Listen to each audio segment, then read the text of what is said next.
प्रश्न में दिया है क्षैतिज समतल पर खड़े हुए एक वर्गाकार सूची स्तंभ का अनुविक्षेप तथा उच्छेद खींचिए जिसके आधार की एक भुजा 2 सेमी, अक्ष 3.5 सेमी और र से दूरी 0.5 सेमी हो।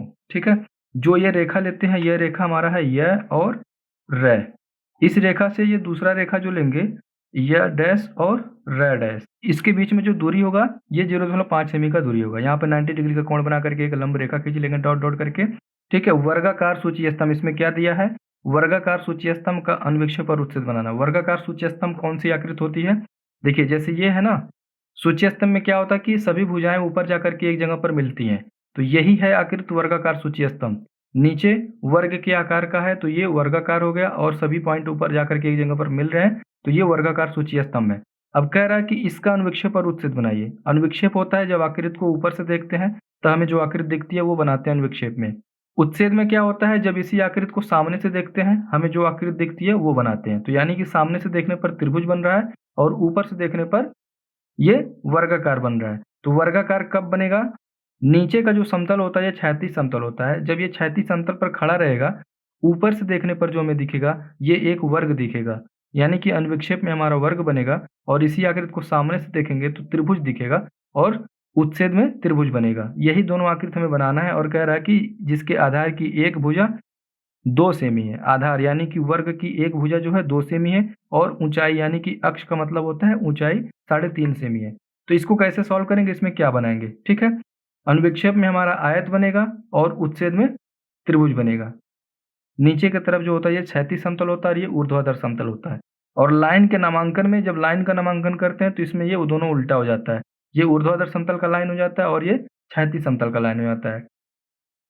वर्ग बनाना है, वर्ग कैसे बनाएंगे?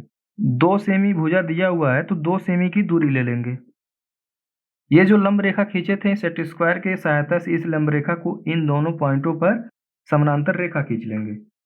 डॉट डॉट करके इस तरह से रेखा खींच लेंगे, इस पॉइंट पर भी और इस पॉइंट पर भी। जो भुजा है भुजा 2 सेमी दिया है तो वर्ग की सभी भुजाएं जो होती हैं बराबर होती हैं। तो ये 2 सेमी की दूरी लेकर के, ये जो 2 सेमी की दूरी है इसको कंपास में लेकर के इस पॉइंट से इस तरह से चाप लगा देंगे और इस वाले पॉइंट से भी एक चाप लगा देंगे। इसको इस तरह से मिलाएंगे, इसको इस तरह से यहां से इसको मिलाएंगे डॉट डॉट करके और इसको मिला लेंगे।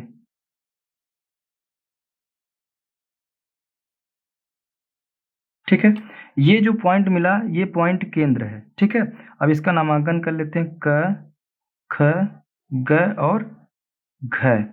अब ये केंद्र का पॉइंट है तो केंद्र का पॉइंट जो है, ठीक है, 2 पॉइंट होगा, एक तो नीचे और एक ऊपर। देखिए इस तरह से है वर्गाकार सूची स्तंभ में, ये केंद्र का पॉइंट नीचे है और एक ऊपर है केंद्र का पॉइंट। सूची स्तंभ में अक्ष का जो ऊंचाई होता है इसी केंद्र के पॉइंट पर हम लेते हैं। ठीक है, तो इसका नामांकन, ये ऊपर वाला जो हिस्सा इसका नामांकन कर लेते हैं प।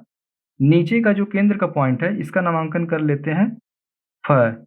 जब कोई आकृति नीचे होती है, ऊपर से देखने पर ये पहले दिख रहा है और इसी पॉइंट पर ये बाद में दिख रहा है, तो नीचे वाले को कोष्टक के अंदर दिखा दिए और इसको बाहर रख लें जो ऊपर से दिख रहा है। अब क्या करेंगे, इन सभी पॉइंटों को डॉट डॉट करके ऊपर मिलाएंगे।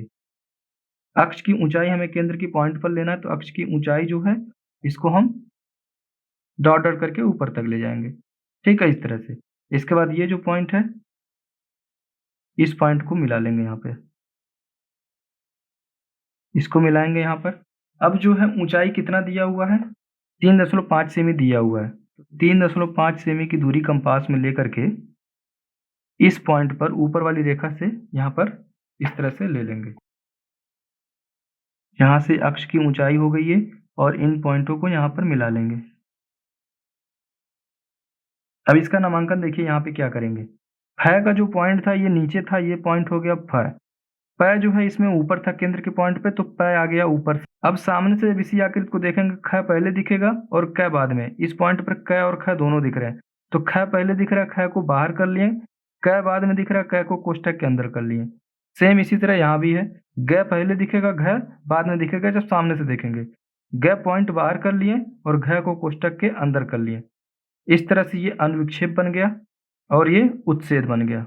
ये ऊर्ध्वाधर समतल हो गया और ये है क्षैतिज समतल। ये प्रश्न जो है बहुत आसान था। जो लोग भी अच्छे से तैयार किए होंगे इनका बहुत जल्दी से हो गया होगा।